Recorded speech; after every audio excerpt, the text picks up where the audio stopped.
RRI Net. Kami hadir dengan ragam informasi, dialog interaktif, dan hiburan.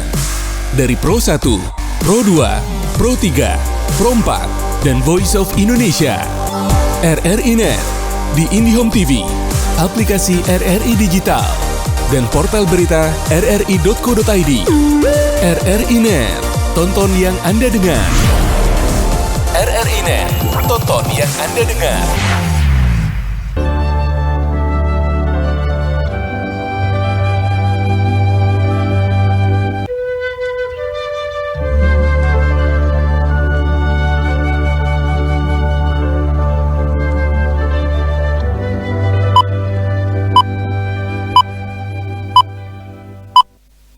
Pukul 6 waktu Indonesia Tengah.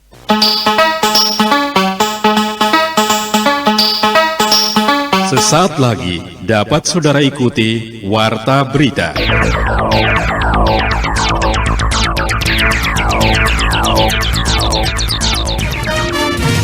Radio Republik Indonesia dengan Warta Berita.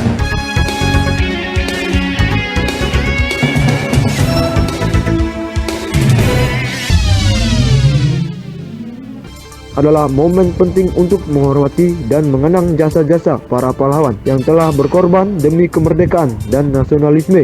Agenda pelantikan ini salah satu bentuk konsolidasi. Pukul 6 waktu Indonesia Tengah dari Rotendao, Nusa Tenggara Timur. Anda mendengarkan Warta Berita NTT Pagi Radio Republik Indonesia Rote edisi hari ini, hari Jumat tanggal 10 November 2023. Dua informasi mengawali berita pagi ini. Peringatan Hari Pahlawan Generasi Muda perlu terus menjaga kesatuan bangsa dan memajukan bangsa Indonesia. Ketua DPD Partai Demokrat Provinsi Nusa Tenggara Timur melantik pengurus anak cabang DPAC Kabupaten Rotendao. Pendengar, inilah Warta Berita Pagi selengkapnya. Peringatan Hari Pahlawan, generasi muda perlu terus menjaga kesatuan bangsa dan memajukan bangsa Indonesia. Selengkapnya, Canda Sabah melaporkan. Adalah momen penting untuk menghormati dan mengenang jasa-jasa para pahlawan yang telah berkorban demi kemerdekaan dan nasionalisme. Momentum Hari Pahlawan yang diperingati setiap tahunnya pada 10 November, selain mengenang jasa para pahlawan, juga sebagai momentum peringatan untuk tetap menjaga kesatuan bangsa. Salah satu generasi muda dari Satuan Brimob, Franciscus Valentino Bay, mengatakan momentum ini sebagai kesempatan untuk generasi muda merenungkan nilai nasionalisme, keberanian, dan kesetiaan. Ini adalah kesempatan bagi kita sebagai bangsa untuk merenungkan nilai-nilai keberanian, kesetiaan, dan semangat pengabdian yang harus kita pertahankan. Selain itu, Hari Pahlawan juga mengingatkan kita untuk menjaga persatuan dan kesatuan dalam menghadapi tantangan masa kini. Semoga semangat mereka tetap menginspirasi kita untuk menjaga persatuan dan membangun bangsa yang lebih baik. Sementara itu, salah satu mahasiswa Ilmu Komunikasi Universitas Muhammadiyah Malang, Nona Raraspati, menambahkan, Hari Pahlawan generasi muda harus bisa membawa dampak positif bagi orang lain dan memberikan kontribusi untuk pembangunan ekonomi.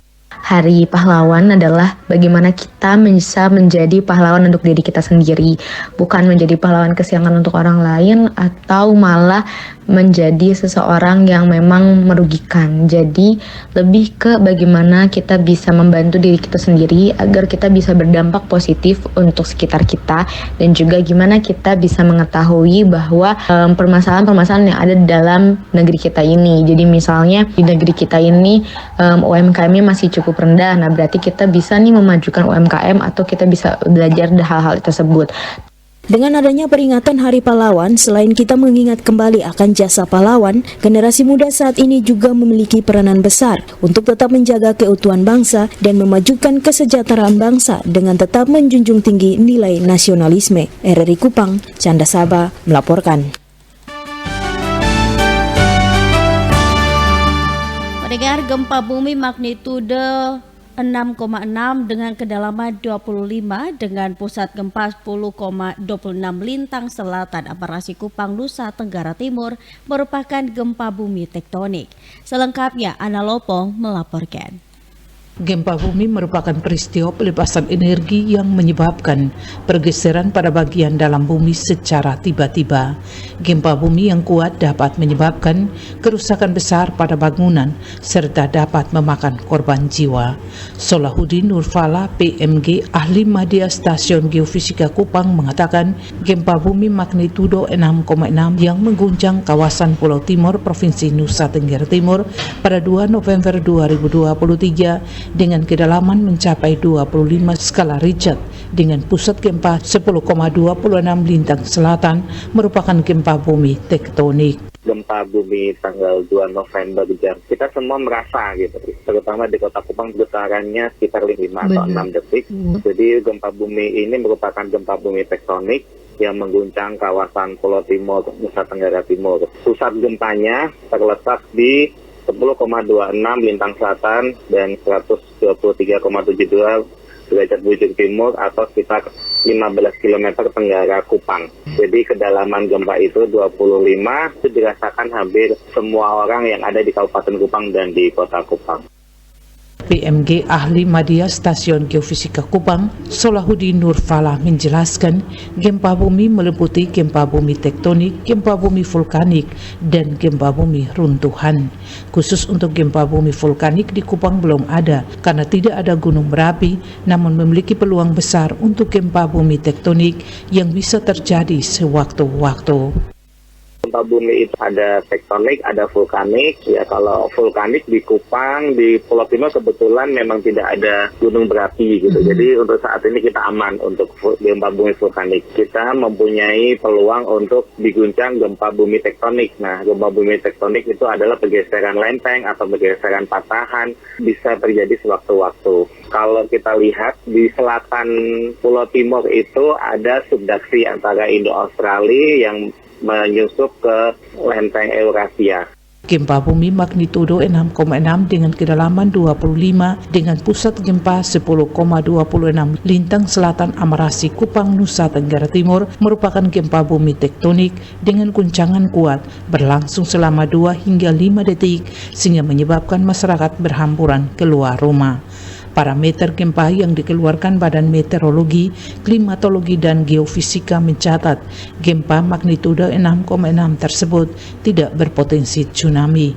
Dari Kupang, Analopo terus mengudara untuk Indonesia.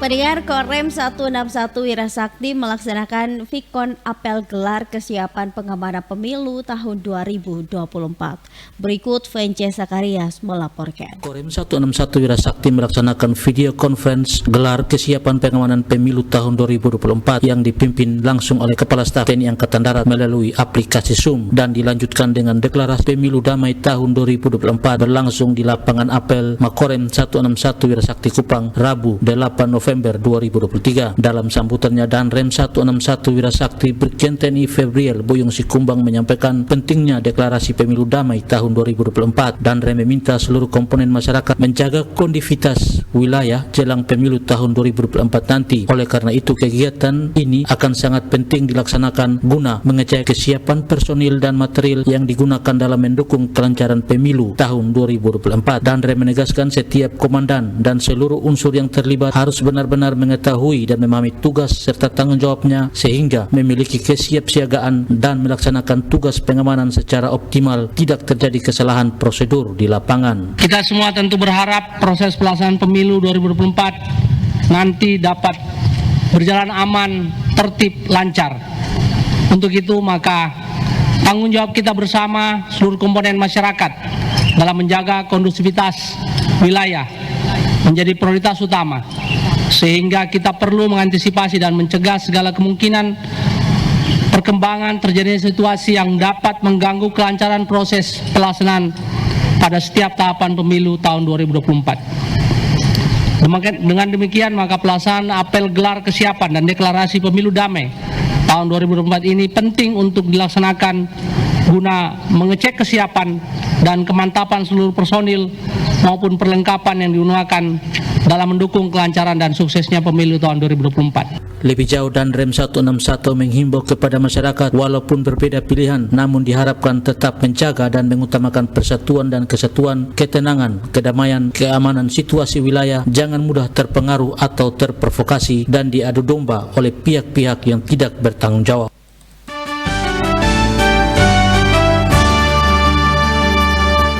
Pendengar, Anda mendengarkan Warta Berita NTT Pagi. Siaran ini dapat juga didengar melalui streaming di rri.co.id dan RRI Digital. Kita menuju ke berita berikutnya. Ketua DPD Partai Demokrat Provinsi Nusa Tenggara Timur lantik 11 Ketua Dewan Pimpinan Anak Cabang atau DPAC Partai Demokrat Kabupaten Rotendao. Laporan berikut disampaikan Ian Aplugi. Agenda pelantikan ini salah satu bentuk konsolidasi.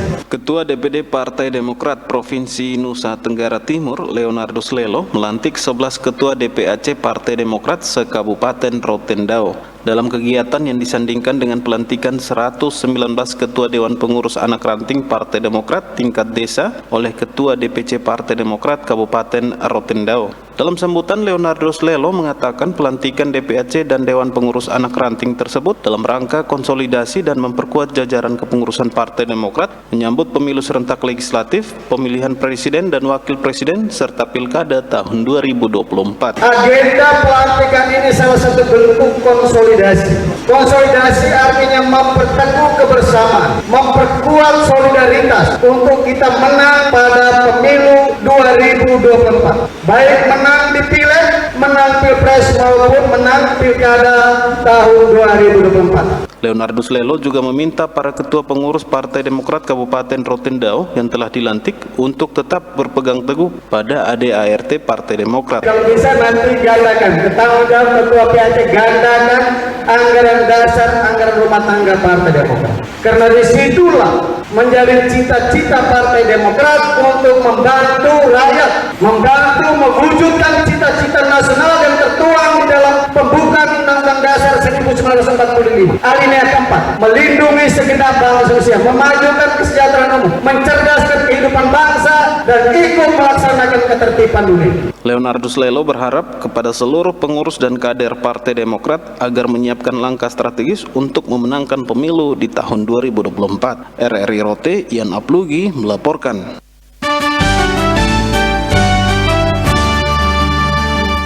Pendengar, terima kasih Anda masih mendengarkan Warta Berita NTT Pagi. Peringatan Hari Pahlawan terus memajukan bangsa Indonesia. Selain mengenang jasa para pahlawan, para muda-mudi juga berharap bisa membawa dampak positif bagi orang sekitar. Berikut kita dengarkan pendapat para pemuda-pemudi tentang Hari Pahlawan.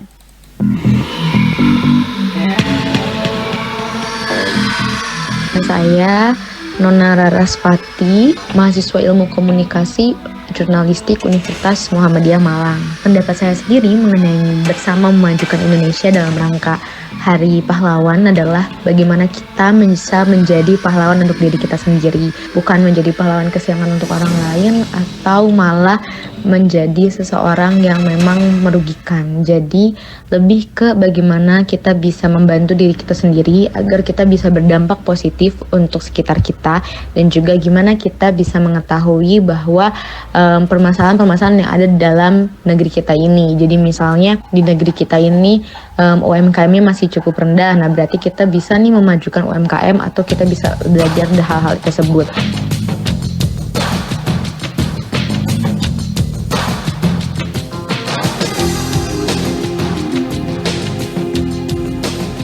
Gus Paling Babai, Pangkat Bayangkara 2, Angkatan 50, mengucapkan Selamat Hari Pahlawan.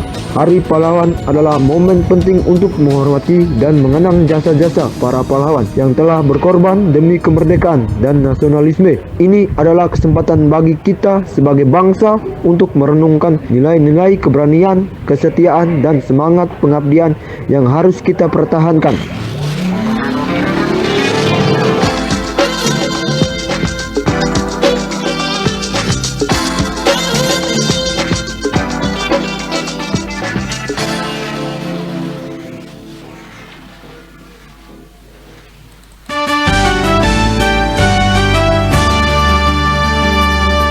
Pendengar, melaksanakan kunjungan kerja perdana di ND Kapolda Nusa Tenggara Timur, Irjen Polisi Dr. Andes Joni Asadoma dan Ibu Ketua Bayangkari Daerah Nusa Tenggara Timur, Nyonya Vera Kristina Sirait. Dan tentunya ini beserta rombongan juga memberikan bantuan sosial kepada masyarakat dan pembangunan Makobrimob ND. Berikut Rovinus Wula melaporkan. Kedatangan Kapolda NTT dan Ibu Ketua Bayangkari Daerah NTT bersama rombongan di Kota ND disambut dengan pengalungan selendang oleh Bupati ND dan tarian adat. Kunjungan kerja Kapolda NTT dan Ibu Ketua Bayangkari Daerah NTT bersama rombongan di ND disambut Bupati ND Dr. Andus Haji Jafar Ahmad bersama Wakil Bupati ND Erikos Emmanuel Rede, Kapolres ND Dandim 1602 ND, Ketua DPRD ND, Kejari ND, dan Ketua Pengadilan Negeri ND. Mengawali kegiatan kunjungan kerja, Kapolda NTT dan Ibu Ketua Bayangkari Daerah NTT bersama rombongan mengunjungi Makobrimob ND. Selama berada di Makobrimob, Kompi 3 Batalion B, Kapolda NTT Irjen Pol Dr. Andus Joni Asadoma meninjau lapangan tembak, kemudian dilanjutkan dengan melakukan tatap muka bersama seluruh anggota Brimob dan Ibu Bayangkari. Dalam sambutan, Kapolda NTT Irjen Pol Dr. Andus Joni Asadoma mengatakan dalam perjalanan karir sebagai anggota Polri selama 34 tahun pernah bertugas di Brimob selama 18 tahun. Irjen Pol Dr. Andus Joni Asadoma menjelaskan kehidupan di Brimob itu berbeda dengan kehidupan di polisi umum. Maka anggota Brimob diminta untuk tidak membandingkan bertugas di Brimob dengan polisi umum. Joni Asadoma mengatakan umumnya semua sarana prasarana di Brimob di daerah masih sangat terbatas, baik mako maupun perumahan anggota, tetapi tidak menyurutkan tekad Brimob untuk terus bekerja melayani dan mengabdi kepada masyarakat dan negara. Kapolda NTT mengharapkan kepada seluruh anggota Brimob di ND untuk terus berlatih agar siap melaksanakan tugas kapan saja, di mana saja, kemudian menjaga disiplin, menjaga sikap dan perilaku ketika berinteraksi dengan masyarakat. Nah, untuk Brimob Kompi 3 Batalion B ini nanti dipikirkan ya. Nanti saya sumbang 100 juta, dipikirkan mau buat apa? Apakah mau bangun tambah rumah? Buat gambarnya, dibuat RAB-nya satu rumah itu berapa? Atau mau buat apa? Terserah. Dibuat perencanaannya dulu, kirim ke saya secepatnya ya. Bila perlu 1 minggu depan sudah selesai, baru nanti saya kirim. Kapolda NTT mengatakan dalam hidup sosial bermasyarakat diharapkan anggota Brimob tidak menjadi penyebab masalah, tetapi kehadiran Brimob di tengah masyarakat harus memberikan rasa nyaman, bukan rasa takut. Maka anggota Brimob harus tetap jaga sikap dan perilaku ketika berinteraksi dengan masyarakat. Anggota Brimob juga harus menjadi pelindung, pengayom dan pelayan masyarakat dengan menunjukkan sikap dan perilaku baik, dekat dengan masyarakat dan selalu melindungi masyarakat. Mengakhiri sambutan, Kapolda NTT Irjen Pol Dr. Andus Joni Asadoma memberikan bantuan dana sebesar 100 juta rupiah untuk pembangunan di Makobrimob ND, baik untuk pembangunan perumahan anggota maupun untuk penambahan sarana prasarana. RRI ND Rovinus Wula melaporkan.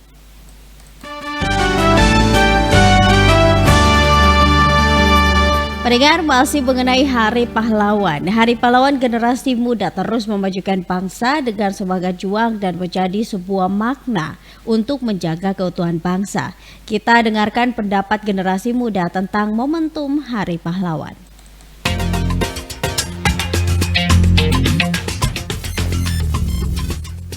Saya, Vincentius Noinano, pangkat Korps Sersan 2 Bahari, lulusan Bintara PK TNI AL Angkatan 41 Gelombang 1, mengucapkan selamat Hari Pahlawan Nasional. Saya sangat mengapresiasi perjuangan para pahlawan yang telah gugur di medan perang.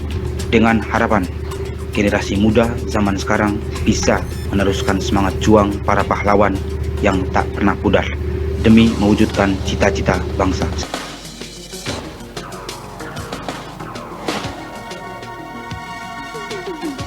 Saya, Praja Muda Putri, Theodora Geraldine Menarintone, NPP 330702, asal pendaftaran Nusa Tenggara Timur, Kabupaten Ngada, mengucapkan Selamat Hari Pahlawan. Hari Pahlawan merupakan peringatan akan jasa para pahlawan yang telah gugur di medan juang, yang telah berkorban melalui keringat dan darah untuk mendapatkan kemerdekaan Indonesia. Saya sangat mengapresiasi peringatan Hari Pahlawan. Peringatan ini ditujukan kepada generasi muda agar bisa memaknai Hari Pahlawan ini dan bisa menjadi pahlawan di masa saat ini.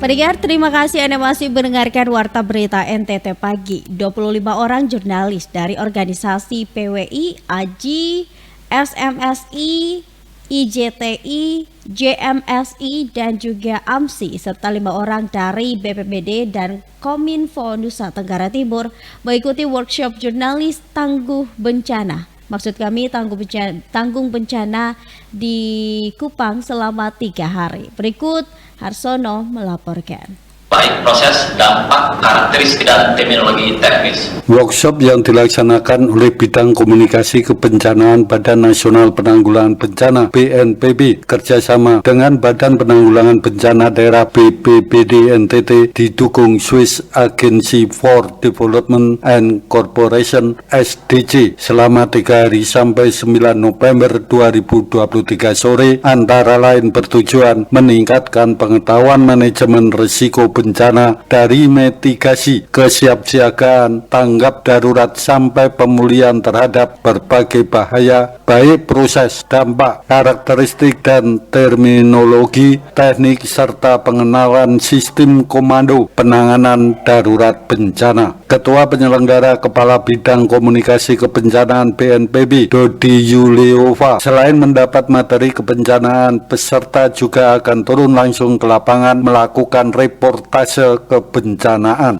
Meningkatkan kompetensi jurnalis dan reportase dalam reportase kebencanaan, memperkuat relasi di antara BNPB, BPBD, dan teman-teman jurnalis. Dalam penyelenggaraan workshop ini kami bekerjasama dengan BPBD Provinsi, Kota, Kupang, dan juga komunitas kampung nelayan di Oisapa. Khususnya di hari ketiga saat peserta akan melakukan reportase terhadap skenario yang disimulasikan di lapangan. Sementara Kalak BPBD NTT Ambrosius Kodo ketika membuka kegiatan tersebut mengakui jurnalis sangat berperan dalam kebencanaan, di mana peran media masuk dalam pentaheli kebencanaan. Karena itu diharapkan jurnalis dapat memberikan kepastian informasi kebencanaan yang akurat serta memahami manajemen penanggulangan bencana, meningkatkan ketangguhan bencana serta upaya dalam menanggulangi bencana. Peran media ini tidak hanya pada saat terjadi kedaruratan atau tanggap darurat, tetapi media itu berperan dalam keseluruhan manajemen penanggulangan bencana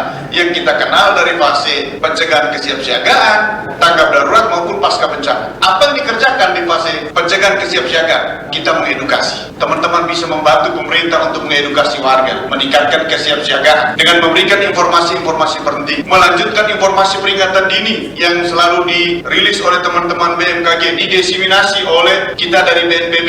Teman-teman bisa lanjutkan itu. Kemudian pada saat tanggap darurat perannya sangat penting untuk memberikan kepastian informasi. Kepastian informasi itu menekan rasa takut, menekan kekhawatiran daripada warga.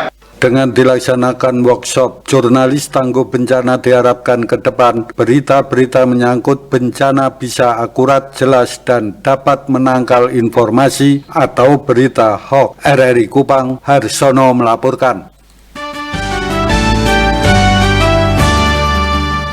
Mendengar Penyuluh Pertanian Kabupaten Flores Timur optimalkan pendampingan bagi para petani sorghum di daerahnya. Berikut Lady Padin melaporkan. Kabupaten Flores Timur sejak lama telah dikenal sebagai penghasil sorghum terbaik di NTT, dan saat ini lewat program pendampingan oleh para penyuluh pertanian diharapkan dapat mendongkrak hasil panen sorghum dan upaya pembibitan varietas sorghum terbesar di NTT. Salah seorang penyuluh pertanian Kabupaten Flores Timur, Asri Lukman, mengungkapkan pihaknya bersama Dinas Pertanian dan Ketahanan Pangan Kabupaten Flotim secara intens memberikan pendampingan dan pelatihan bagi para petani sorghum di kabupaten tersebut. Memang upaya-upaya dari kami penyuluh semuanya sudah kami sampaikan kepada petani-petani untuk tetap kita kembangkan selalu. Jadi akhir-akhir tahun ini juga sudah ada petani, kadang kami sendiri yang memberikan benih itu kepada mereka. Kami sendiri mengusahakan mencarikan pada petani yang mempunyai dan kami memberikan kepada petani yang tidak mempunyai benih untuk menanamnya. Dan mungkin ke depannya memang kami berusaha lagi, lebih sekuat tenaga lagi untuk bisa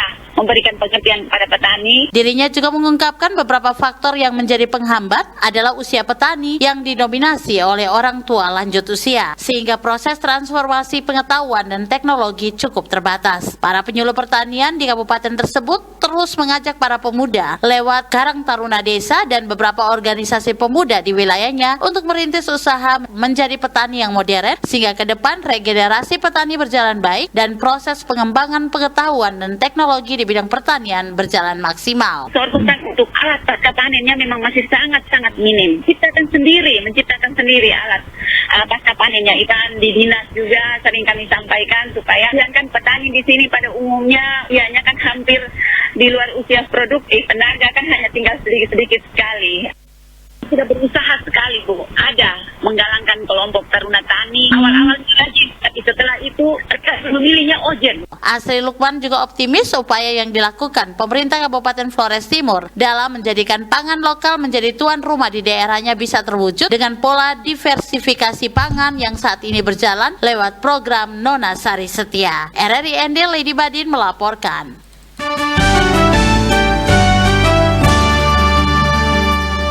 Pendengar, sebelum akhir warta berita NTT pagi, kembali kami sampaikan pokok-pokok berita. Peringatan Hari Pahlawan, generasi muda perlu terus menjaga kesatuan bangsa dan memajukan bangsa Indonesia.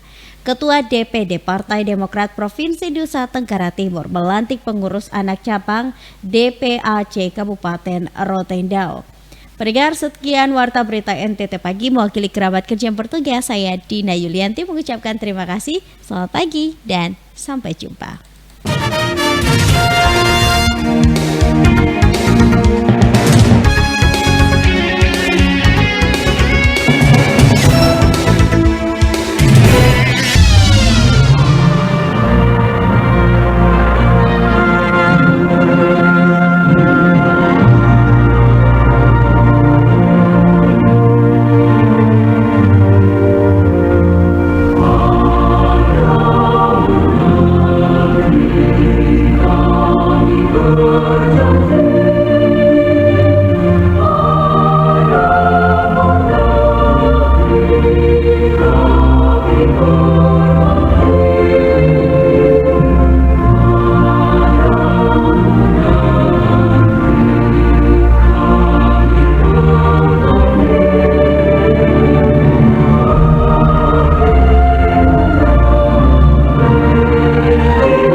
RRI Digital dengan tampilan baru, berbagai konten kolaborasi dari berbagai program nasional, termasuk siaran visual langsung, siaran radio langsung, daftar putar musik, podcast, berita video, dan berbagai fitur interaksi pengguna dalam permainan.